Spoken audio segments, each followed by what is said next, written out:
Cardinal Robert Sarah, originally from Guinea, is one of the most profound and uncompromising voices in the contemporary Catholic Church. His silence, his serenity, his rigorous thinking rooted in tradition are disturbing, not out of provocation, but because he dares to name what many remain silent. In an era of moral ambiguity, these words sound like a wake-up call. Far from modern compromises, Sarah speaks with disconcerting clarity, and this worries the powerful. First quote, "The greatest danger for man today is the loss of God." In a society marked by materialism, this sentence is like a slap in the face. It not only condemns militant atheism, but also the spiritual indifference of Western elites. Where politicians speak of progress, Sarah speaks of amnesia of the soul. He reminds us that without God, man becomes a slave to his own instincts. The powerful, who build a world without transcendence, feel targeted. With this quote, Cardinal Sarah attacks the root of contemporary relativism. He rejects the idea that man can be self-sufficient. In his works, notably God or Nothing, he advocates a radical inner conversion. This perspective does not fit into the plans of a humanity governed by technology and the economy, because recognizing the loss of God means calling into question the very foundations of modern power. And that is unbearable for those who claim to replace God with technology. By affirming that the greatest misery is not material but spiritual, Sarah overturns the dominant discourse. Where politics promises growth, he demands holiness. He upsets the new nations, international institutions, and progressive governments that want to save man without his divine dimension. For Sarah, this amounts to building a Tower of Babel that is as brilliant as it is unstable. The powerful see him not as a reactionary, but as a hidden obstacle to blind progress. Second quote, "A church that becomes worldly betrays its mission." This sentence, uttered in several conferences, directly targets certain internal currents within the church, but also those who want a religion adapted to the world. Sarah rejects a faith that is deluded to please. For him, the church must resist the prevailing conformism, and this resistance is not political but spiritual. This firm reminder even disturbs within the Vatican. The powerful would like a silent church or, failing that, an island in conformity with liberal values. However, Sarah reminds us that the mission of the church is not to be popular but to be faithful to the truth. He opposes a certain complacency towards contemporary ideologies that he sees as destructive excesses. His voice is not that of hatred but of lucidity. In a word, it is prophetic, and prophets have never been welcome in palaces. Some political and media leaders would like the church to abandon its teachings on the family, sexuality, and human life. Sarah, on the contrary, reaffirms them without compromise. This sometimes leads to his being marginalized and caricatured. However, these calls to young people, to prayer, to fidelity resonate deeply with many of the faithful. Because in a world saturated with noise, his silent voice carries far, and this is what troubles the proponents of media agitation. Third quote, "The West is dying. It is committing suicide." With these words, Sarah is not just talking about economic or demographic decline. He is talking about an inner, moral, and spiritual collapse. He is not criticizing the people, but the elites who have emptied themselves of their souls. This sentence rings out like an alarm bell. The powerful, for their part, perceive it as an accusation. When Sarah speaks of the suicide of the West, he does not rejoice, he weeps. He speaks like a man who loves this culture but refuses to flatter it in its blindness. He denounces the loss of meaning, the dissolution of the family, abortion made a right, euthanasia disguised as progress. For him, all this is a slow poison. Leaders who promote these values cannot help but be disturbed by a cardinal who dares to name evil where others speak of emancipation. He does not speak as a politician but as a watchman.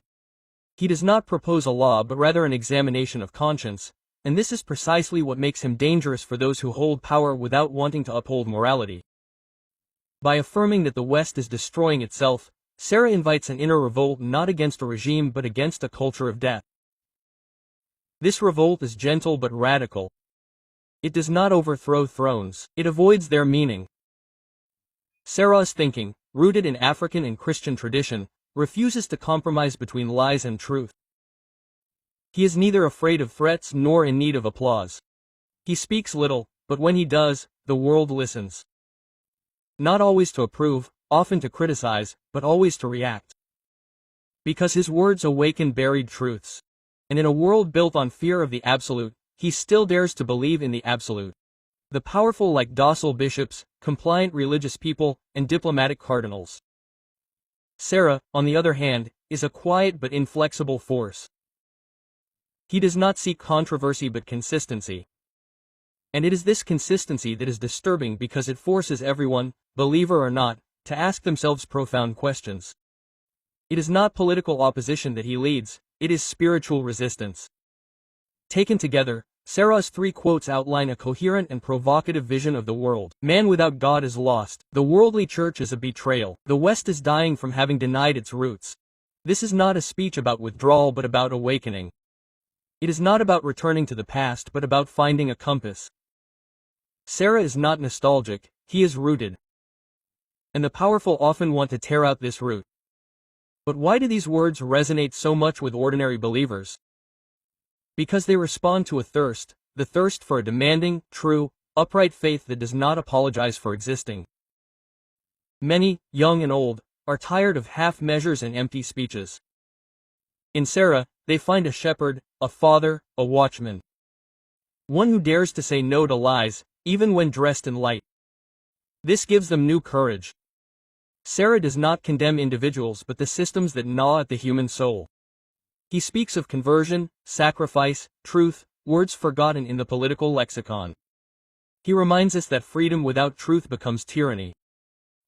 This disturbs governments that sanctify individualism and consumerism because these words reveal a flaw in their social project. And when the truth slips into the cracks, empires totter.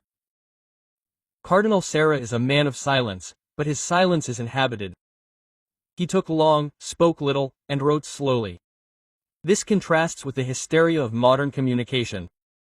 He has neither Twitter nor a slogan. Just a dense, demanding word, nourished by contemplation. This is paradoxically what gives it such weight in today's world. It resists the din, and this resistance is an act of faith. It is not without opposition in the church itself. Some find it too hard, too rigid, too rooted in an outdated theology. But Sarah does not seek novelty. He seeks fidelity. And this fidelity becomes a provocation in an era that venerates the ephemeral. He does not want to please, he wants to save. This makes him a figure who is both solitary and universal. Ultimately, Cardinal Sarah's quotes are disturbing because they call for an inner revolution. She denounces illusions without offering anesthesia, and the powerful cannot stand this because they know that the truly free man, free in God, is no longer manipulable. Sarah does not propose a program but a path, and this path begins where comfort ends in naked truth. Cardinal Robert Sarah leaves no one indifferent. In a world saturated with consensual discourse and malleable truth, these words come across as calls for inner order. By affirming that the greatest danger to man is the loss of God, he attacks at the root the illusion of a self-sufficient progress built without transcendence. By denouncing a worldly church, he shakes up an institution sometimes tempted to compromise with the spirit of the times, and by declaring that the West is dying, he commits suicide. He shakes up cultural certainties deeply rooted in the political, economic, and intellectual elites. These three sentences are not simple shock phrases. They are the fruit of a life of prayer, silence, and fidelity to a truth that transcends the logic of power. What makes these quotes so disturbing to the powerful is that they do not directly attack individuals but the foundation of a system. Sarah does not propose a political program. He calls for a radical transformation of the human heart. It is precisely this lack of strategy, this inner freedom, that makes him uncontrollable for those who have built their power on relativism, moral comfort, or the forgetting of the sacred. In his mouth, the words God, truth, and fidelity are not abstract concepts, but lived, burning, non-negotiable realities. Thus, these criticisms do not stem from political or cultural conservatism, but from a spiritual fidelity whose sole judge is Christ. Finally, what Cardinal Sarah disturbs is not only the powerful of the world, it is the temptation that each person has to make their own God. His message rings out like a bell in the fog. He calls for remembering what is essential, for returning to the source, for choosing God or nothing. This requires renunciation, a sometimes painful tearing away from modern illusions. But it also opens the way to true freedom, to a peace that the powerful can neither give nor take away. And if these words are so disturbing, it is perhaps because they contain a truth that many sense without wanting to admit it. Man is not made to be self-sufficient but to give of himself. In this, Cardinal Sarah, without noise or violence, is one of the great consciences of our time.